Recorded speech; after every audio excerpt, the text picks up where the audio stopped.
మీరు బంగారం తాకట్టు పెట్టి ఆ బంగారం డబ్బులు కట్టలేక ఇబ్బంది పడుతున్నారా? ఆచారి గోల్డ్ వాళ్ళు మీ బంగారం కొని మీ లోన్ తీర్చి మిగిలిన డబ్బులు మీకు ఇచ్చేస్తారు. ఇంకెందుకు ఆలస్యం? ఆచారి గోల్డ్ ఈ నెంబర్స్కి కాల్ చేయండి.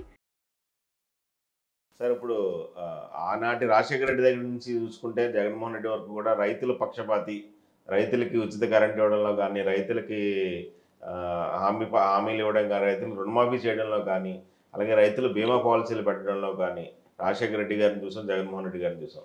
అలాగే మన చంద్రబాబు నాయుడు కూడా 14 సంవత్సరాలు, 15 సంవత్సరాలు, 20 సంవత్సరాలు ముఖ్యమంత్రిగా ఉన్నాడు. అంటే వీళ్ళిద్దరు ఈ రైతులు తీసుకున్న పాలసీ ఎవరికి బాగుందని చెప్తారు సార్ మీరు? ఇది రైతులు అన్న దగ్గర మీరు పరిరక్షణ అన్నది చాలా ఇంపార్టెంట్ అండి. ఇప్పుడు దానికి రాజశేఖర రెడ్డి గారి దగ్గర నుంచి మీరు కంపారిజన్ చేసుకుంటే, ఇప్పుడు దానికి రైతులకి ఆయన పాదయాత్రలో చలించిపోయాడు. ఏమని? రైతులకి ఉచిత కరెంట్ ఇస్తేనే కానీ, ఎందుకంటే ప్రత్యామ్నాయం అన్నది ఏర్పాటు చేయకపోతే రైతులకి వాళ్ళు పరిరక్షించుకోవడం చాలా కష్టం. అంటే సబ్సిడైజర్ రుణాలు ఇప్పించడం, లేదంటే పంట బీమాకి వసతులు కల్పించడం, అలాగే వాళ్ళకి సంబంధించిన దీనికి ఉచిత కరెంట్, ఇలాంటివన్నీ ఆయన మతిష్కం నుంచి వచ్చిన ఆవిష్కరణలు. ఇప్పుడు ఉదాహరణకి ఇది చంద్రబాబు నాయుడు గారు కూడా వ్యవసాయానికి కరువు తీవ్ర ఒడిదుడుకులు ఎదుర్కొంటున్నప్పుడు ప్రత్యామ్నాయంగా ఐటీ సెక్టర్ అన్నది ఆయనకి అందుబాటులోకి వచ్చినప్పుడు వ్యవసాయం దండగా అన్నారో, లేకపోతే వ్యవసాయానికి ప్రత్యామ్నాయంగా ఐటీ సెక్టర్లో పిల్లలను చదివించుకోండి, ఇవన్నీ ప్రభుత్వం పరంగా ఆయన ముఖ్యమంత్రులుగా వాళ్ళు చేసినవంటారు. కానీ మనకి ఏదైతే మనం అనుకుంటామో, ఇప్పుడు అమ్మ పుట్టినీళ్ళు మేనమామకేరు కనుక అన్నట్టు మన భారతదేశం అన్నది వ్యవసాయ ఆధారిత దేశం, వ్యవసాయ ఆధారిత రాష్ట్రం మన ఆంధ్రప్రదేశ్. ఎందుకంటే అన్నపూర్ణ అంటారు, వ్యవసాయ అన్నపూర్ణగా మనకి 10 మందికి పట్టెడు అన్నం పెట్టే రైస్ బౌల్ ఆఫ్ ఇండియా అంటే ఆంధ్రప్రదేశ్లో ఉభయ గోదావరి జిల్లాలో అటువంటివన్నీ అభివర్ణిస్తాం.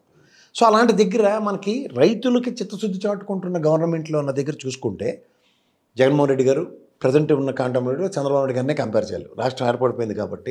ఇప్పుడు రాజశేఖర రెడ్డి గారి లెగసీ కన్నా ఇప్పుడు ఉదాహరణకి 14-19 మధ్యలో అండ్ 19 నుంచి 24 దాకా రైతులకి ఏం జరిగిందని చూస్తే, ఇప్పుడు వాళ్ళ నాన్నగారు ఉచిత రైతులకి కరెంటు అన్నదానికి ఆయన శాశ్వత ప్రణాళికగా సెకీతో ₹2.49 ఒక 25 ఏళ్ల పాటు, అంటే శాశ్వతంగా 2 డెకేడ్లు ఏమీ కాకుండా వాళ్ళకి రైతులకు ఉచిత కరెంట్ ఇవ్వడానికి రాష్ట్ర ప్రభుత్వం తరఫున ఒక ప్రణాళిక వేసేసాడు, శాశ్వత పరిష్కారం.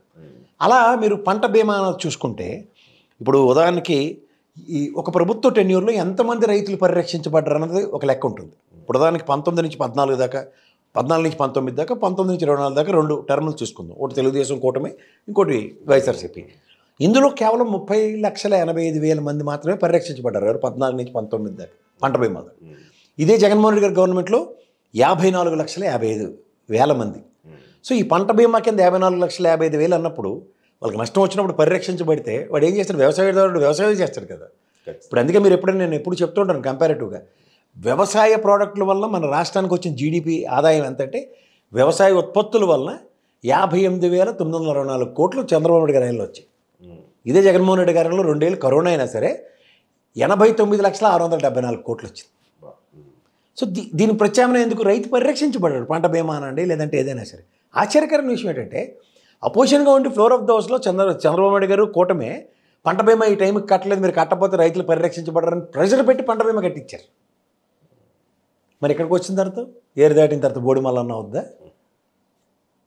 సో వ్యవసాయ ఉత్పత్తులు పెంచే ప్రణాళిక లేదు. ఏమంటే రైన్ గన్లు ఇవన్నీ చెప్పారు 14 నుంచి 19. అవుట్కమ్ ఓవరాల్గా రాయలసీమకి సస్యశ్యామలం చేయడానికి వాటర్ ఎలా ఇచ్చారు? ఇవాళ చూడండి, రాయలసీమ ఎత్తిపోతల పథకాన్ని త్రూగా రాయలసీమ ప్రాజెక్టుకి డ్రీమ్ ప్రాజెక్ట్ అంటారు. 3వ కంటికి తీయలేకుండా చేసిన పనికి 2 పంటలు 3 పంటలు రాయలసీమలో కూడా ఎలా పండి? అందుకే కదా వ్యవసాయ ఉత్పత్తులు ఆ విధంగా పెరగబడ్డాయి. అదే కదా ఇవాళ బసకచర్లను కానీ ఎలా నెత్తినూరు కొట్టుకుంటారు చూసారు కదా తెలంగాణ వాళ్ళు. ఇలా ఈ విధంగా రాజశేఖర రెడ్డి గారు అబ్బాయి రాజశేఖర రెడ్డి గారు నీళ్ళు ఎలా తరలించారు రాయలసీమకండి. ఇది ట్రాక్ రికార్డ్స్ కదా, this you cannot deny it. అంతకన్నా ఇంకేం.